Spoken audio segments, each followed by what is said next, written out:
కాకినాడ నగరంలోని రైల్వే కళ్యాణ మండపంలో రైల్వే రిటైర్డ్ ఉద్యోగుల సంఘం కాకినాడ బ్రాంచ్ 20వ సర్వసభ్య సమావేశం జరిగింది.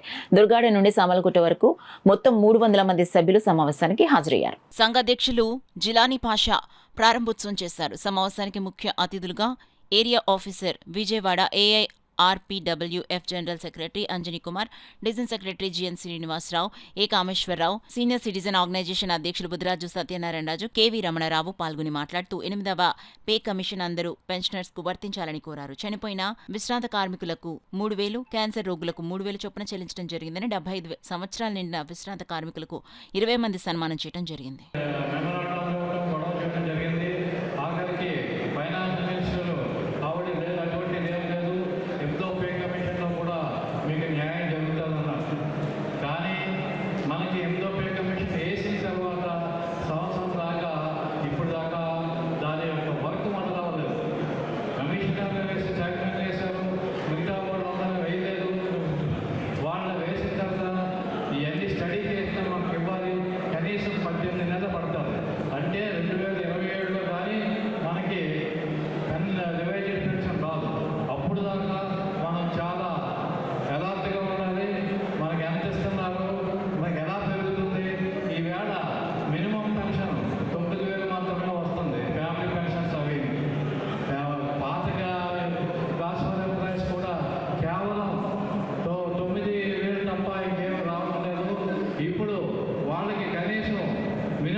పెన్షన్ గురించి నిరసరాశులు పాటుపట్టబట్టి ఈవేళ గుండె మీద చేసుకుని అందరం పెన్షన్ తీసుకున్నాం.